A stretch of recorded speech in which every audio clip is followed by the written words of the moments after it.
Assalamualaikum warahmatullahi wabarakatuh. Pada kali ini saya Muhammad Farhan, mahasiswa Teknik Sipil Universitas Tanjung Pura, Fakultas Teknik, dengan NIM D101118186.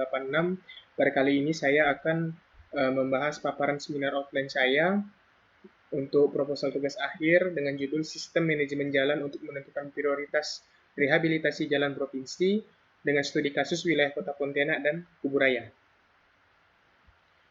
Adapun dalam pembahasan kali ini akan terdiri dari 3 bagian, di mana pada bab 1, yaitu pendahuluan, akan membahas tentang latar belakang, perumusan masalah, tujuan penelitian, manfaat penelitian, batasan masalah, serta sistematika penulisan.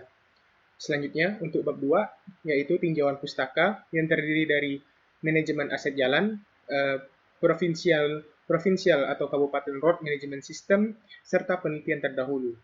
Dan yang terakhir yaitu bab 3, metodologi penelitian, yang akan membahas metode penelitian, sumber data, teknik analisis data, serta diagram alir. Baik, selanjutnya kita akan masuk ke pembahasan yang pertama, yaitu pendahuluan. Baik, latar belakang dari pengajuan proposal tugas akhir saya ialah pembangunan infrastruktur jalan merupakan tanggung jawab dan wewenang pemerintah sebagai aparatur negara. Pengoperasian jalan yang telah terbangun akan mengalami penurunan kondisi seiring bertambahnya umur jalan yang dapat menghambat kegiatan masyarakat. Untuk itu, perlu dilakukan manajemen pemeliharaan jalan yang dilakukan rutin tahun demi tahun dan telah menjadi siklus yang dilakukan dan bertujuan untuk memaksimalkan umur jalan yang ada. Di era yang modern ini, penggunaan aplikasi komputer berbasis data juga dapat memudahkan proses perencanaan hingga didapat prioritas jalan yang harus direhabilitasi guna meningkatkan efisiensi anggaran serta mendapatkan acuan awal dalam penentuan rehabilitasi jalan. Pada tahun 2020, kondisi jalan provinsi di Kalimantan Barat dengan kategori mantap ialah sebesar 60,05%, dan dengan kategori tidak mantap sebesar 39,95%, di mana kategori mantap yang dimaksud ini ialah jalan dengan kondisi sangat baik dan baik, serta untuk kondisi saya ralat, untuk kondisi mantap ini ialah jalan yang berada dalam kondisi baik dan sedang, serta untuk kondisi tidak mantap ialah jalan dengan kondisi rusak ringan dan rusak berat. Baik, selanjutnya perumusan masalah. Berdasarkan latar belakang tersebut, perlu dibuat perencanaan, pemrograman, dan penganggaran atau P3 yang berisi prioritas rehabilitasi jalan provinsi agar kegiatan rehabilitasi jalan dapat dilakukan tepat sasaran serta lebih efisien bagi perbaikan prasarana jalan tersebut. Tingginya angka kondisi jalan kurang mantap memerlukan pemeliharaan dengan dana yang efisien, sehingga rumusan masalah dari penelitian ini ialah bagaimana cara menentukan prioritas rehabilitasi jalan provinsi untuk wilayah Kalimantan Barat dengan studi kasus wilayah Kota Pontianak dan Kabupaten Kuburaya dengan menggunakan bantuan program PKRMS beserta perencanaan jumlah anggaran yang diperlukan. Baik, selanjutnya tujuan penelitian. Berdasarkan rumusan masalah tersebut, maka tujuan dari tugas akhir ini adalah untuk menentukan prioritas pemeliharaan dan peningkatan jalan provinsi di Kalimantan Barat dengan studi kasus di wilayah Kota Pontianak dan Kabupaten Kuburaya. Dengan mengumpulkan data yang ada, kemudian digabungkan menjadi satu database yang dianalisis menggunakan program PKRMS untuk mendapatkan prioritas jalan yang akan direhabilitasi serta perencanaan jumlah anggaran yang diperlukan untuk melakukan rehabilitasi tersebut.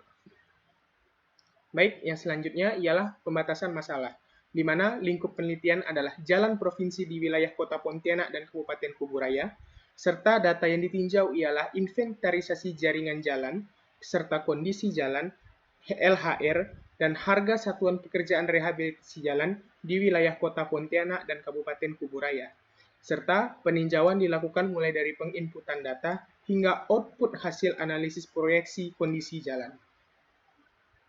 Baiklah, selanjutnya, adapun sistematika penulisan dalam tugas akhir ini ialah dimulai dari bab 1 yang berisi pendahuluan, kemudian bab 2 yang berisi tinjauan pustaka, bab 3 metode penelitian, bab 4 hasil dan pembahasan, serta bab 5 yang terdiri dari penutup. Baik, untuk selanjutnya kita akan masuk pembahasan tinjauan pustaka. Baik, dari diagram alir ini dapat dijelaskan bahwasanya dimulai dari manajemen aset jalan, di mana manajemen aset jalan ini merupakan pendekatan menyeluruh yang terstruktur atas pengadaan dan pemeliharaan infrastruktur fisik jalan dalam jangka waktu tertentu berdasarkan prinsip teknis, ekonomi, bisnis, serta faktor lingkungan untuk memfasilitasi penyediaan layanan yang efektif bagi masyarakat pengguna dan pemilik kepentingan lain. Hal ini merupakan pengertian manajemen aset jalan yang dikutip dari majalah Australia Roads pada tahun 2006. Kemudian, jenis-jenis pekerjaan pemeliharaan aset jalan, di mana pada pemeliharaan aset jalan ini ada beberapa pekerjaan, di antaranya pemeliharaan rutin atau road maintenance, kemudian juga ada pekerjaan tertunda dan minor atau dikenal dengan backlog and minor works atau BMW, kemudian ada pekerjaan penunjang atau holding treatment, lalu pemeliharaan berkala atau periodic maintenance, pekerjaan khusus, serta yang terakhir ialah rehabilitasi. Kemudian, untuk selanjutnya masuk ke dalam tahapan pengelolaan aset jalan, di mana dalam pengelolaan aset jalan ini dapat dilakukan dengan meninjau mulai dari kebutuhan data, analisis hingga program kerja, di mana dalam kebutuhan data ini dibutuhkan ialah data jaringan, kondisi, inventarisasi, serta status jalan sekarang. Kemudian dilakukan analisa untuk mengetahui anggaran yang dibutuhkan dengan batas pemicu penanganan yang dilakukan. Kemudian berikutnya ialah alat bantu dalam pengelolaan aset jalan.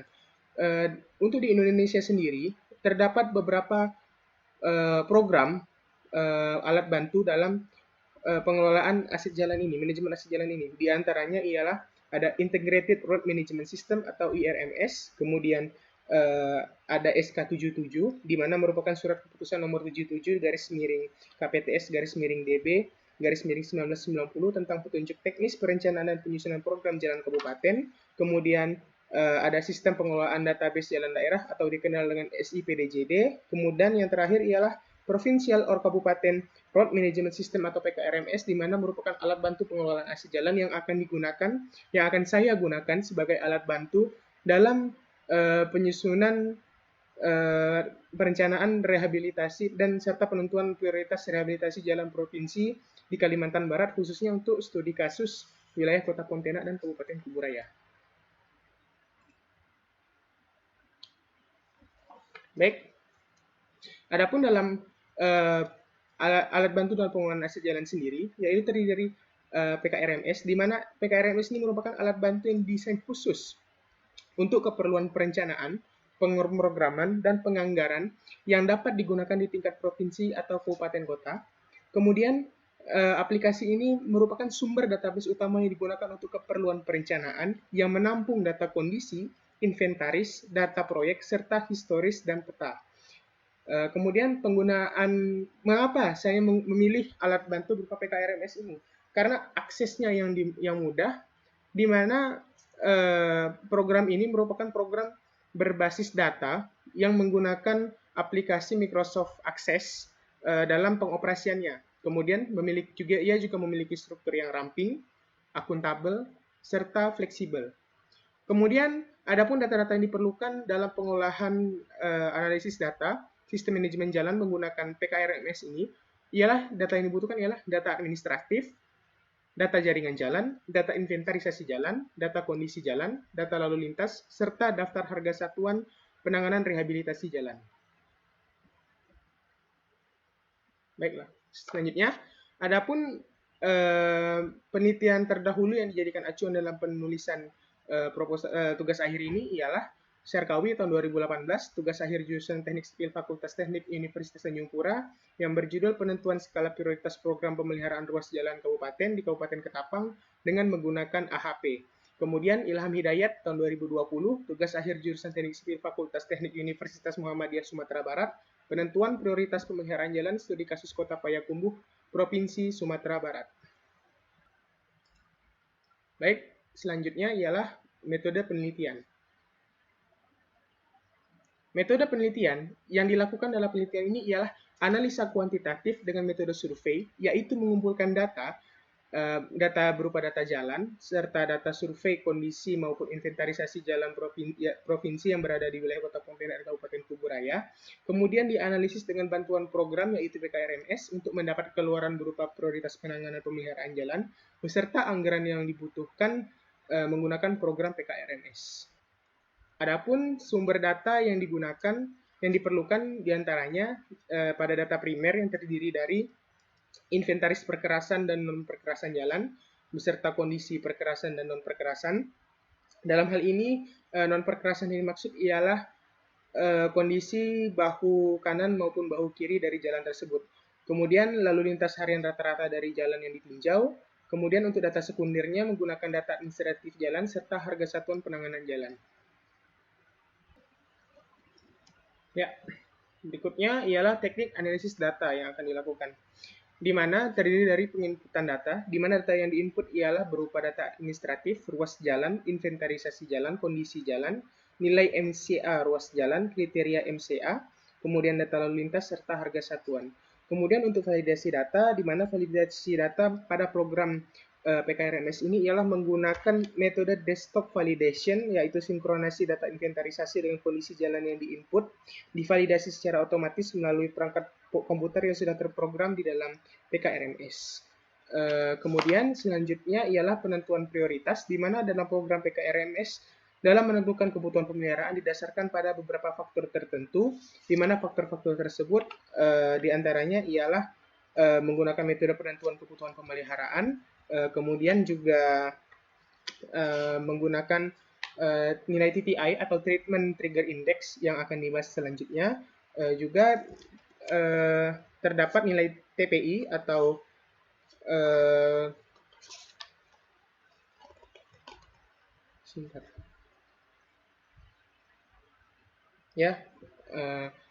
kemudian menggunakan nilai TPI atau Trigger Priority Index untuk menentukan prioritas penanganan jalan yang akan dilakukan.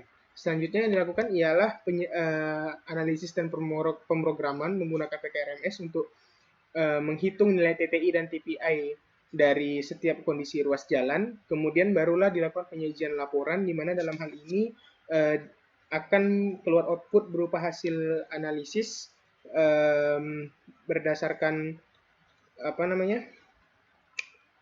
kebutuhan anggaran yang diperlukan serta urutan dari prioritas jalan yang akan dilakukan rehabilitasi, di mana dalam hal ini perencanaan prioritas akan dihitung, akan mengeluarkan output selama 5 tahun pekerjaan. Baik, adapun dalam metode penentuan penanganan jalan ialah didasarkan pada beberapa hal berikut, yaitu yang pertama, norma kuantitas untuk pekerjaan reaktif atau tanggap, kemudian kebutuhan pemeliharaan yang melebihi norma kuantitas atau RM, kebutuhan pemeliharaan untuk jalan tidak beraspal, kemudian perhitungan Treatment Trigger Index atau TTI, kemudian proyeksi untuk menentukan kebutuhan ke depan, lalu perhitungan Treatment Priority Index atau TPI, kemudian multi kriteria analisis atau MCA, dan rekomendasi kebutuhan pelebaran jalan. Adapun berikut merupakan norma RM atau road maintenance yang dapat dilihat pada tabel-tabel berikut, di mana pada tabel yang pertama ini menunjukkan nilai prioritas dari pekerjaan yang harus dilakukan dari kondisi ruas jalan yang ada.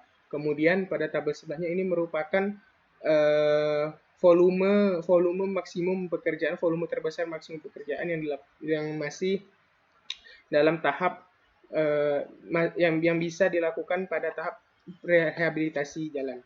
Kemudian ini merupakan tabel peringkat prioritas pemeliharaan rutin, di mana dengan prioritas 1 untuk pekerjaan reaktif untuk tanggap darurat bencana, prioritas kedua berdasarkan siklus saluran, pekerjaan 3 berdasarkan pekerjaan reaktif kekerasan jalan, dan yang keempat pemeliharaan rutin jalan lainnya.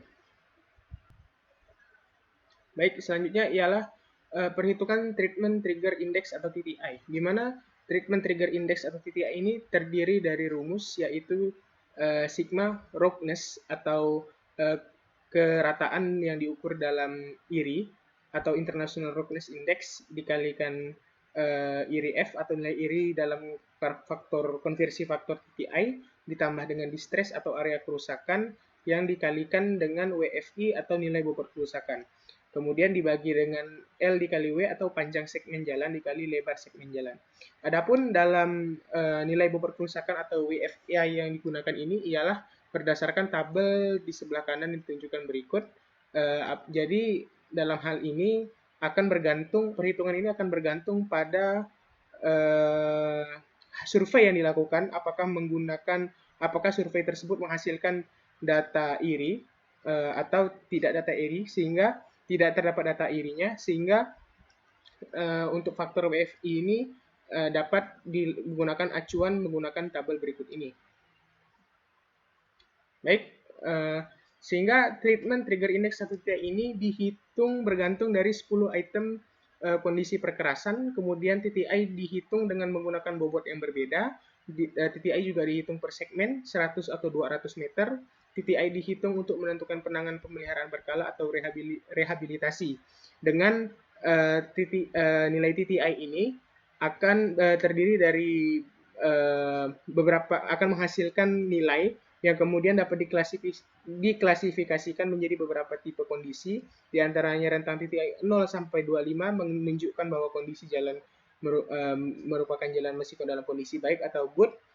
Rentang TTI 25 sampai 75 berada pada kondisi sedang atau fair, dan pada kondisi 75 hingga 100 jalan berada pada kondisi rusak ringan atau poor, dan tentang TTI dengan nilai lebih dari 100 menunjukkan jalan berada dalam kondisi rusak berat atau bad. Di mana dalam klasifikasi intervensi pekerjaan utama berdasarkan nilai TTI dapat diperoleh apabila nilai TTI kurang dari 75 maka tidak ada pekerjaan utama. Apabila nilai TTI 75 sampai 100 perlu dilakukan pemeliharaan berkala, dan apabila nilai TTI lebih dari 100 perlu dilakukan rehabilitasi jalan. Baik, untuk selanjutnya ialah langkah penentuan prioritas pekerjaan, di mana pada langkah penentuan prioritas pekerjaan ini dilakukan yang pertama, 1. Urutkan nilai TPI tahun pertama untuk setiap ruas jalan dari yang terbesar hingga terkecil dan dihitung total harga untuk tahun pertama. Kemudian terapkan pagu anggaran tahun pertama serta simpan ruas jalan di dalam pagu anggaran tersebut. Yang selanjutnya ialah urutkan nilai TPI tahun kedua untuk setiap ruas jalan yang tersisa dari yang terbesar hingga terkecil dan hitung total harga untuk tahun kedua. Kemudian terapkan pagu anggaran tahun kedua dan simpan ruas jalan di dalam pagu anggaran ini. Dan selanjutnya lakukan proses pengurutan dan penerapan pagu anggaran hingga tahun kelima. Baik, selanjutnya ialah perhitungan rumus yang digunakan dalam perhitungan treatment priority index atau TPI, di mana merupakan W1 dikali S1 ditambah W2 S2 ditambah W3 S3 dan seterusnya berdasarkan kondisi ruas jalan per segmen, di mana W ialah nilai bobot untuk parameter I dan MCA, dan SI ialah nilai MCA dari parameter I. Di mana nilai SI ini atau S1 dapat digunakan rumus WTI atau Weight Traffic Index dikalikan dengan TTI atau Treatment Trigger Index yang dibagi dengan treat cost atau biaya penanganan dari major works-nya atau pekerjaan utamanya. Di mana dalam faktor nilai WTI ini dapat dihitung menggunakan AADT atau Weight Traffic atau lalu lintas harian rata-rata dikalikan dengan WTI faktor, merupakan faktor bobot WTI untuk tipe kendaraan, di mana nilai tersebut dapat dilihat pada tabel berikut. TPI digunakan untuk menentukan prioritas penanganan dengan jumlah nilai WI ialah 100. Pengguna dapat menentukan bobot SI di mana dihitung dengan rumus WTI dikali TTI dibagi treat cost. Kemudian kriteria pertama untuk S1 untuk sekarang digunakan 100% atau mandatory, di mana ini merupakan otomatis dari sistem PKRMS tersebut. Terakhir, adapun diagram alir dalam penelitian ini ialah dimulai dari perumusan masalah, kemudian dilakukan studi literatur, kemudian pengumpulan data berupa data primer yaitu data inventarisasi jalan, data kondisi jalan, data lalu lintas harian, serta data sekunder berupa data ruas jalan, daftar ruas jalan, serta daftar harga satuan penanganan jalan. Kemudian dilakukan analisis data, pembahasan, penarikan kesimpulan, dan selesai. Baiklah, kiranya itu yang dapat saya sampaikan. Inilah penjelasan yang dapat saya sampaikan dalam proposal tugas akhir yang saya ajukan ini. Lebih kurangnya terima kasih. Assalamualaikum warahmatullahi wabarakatuh.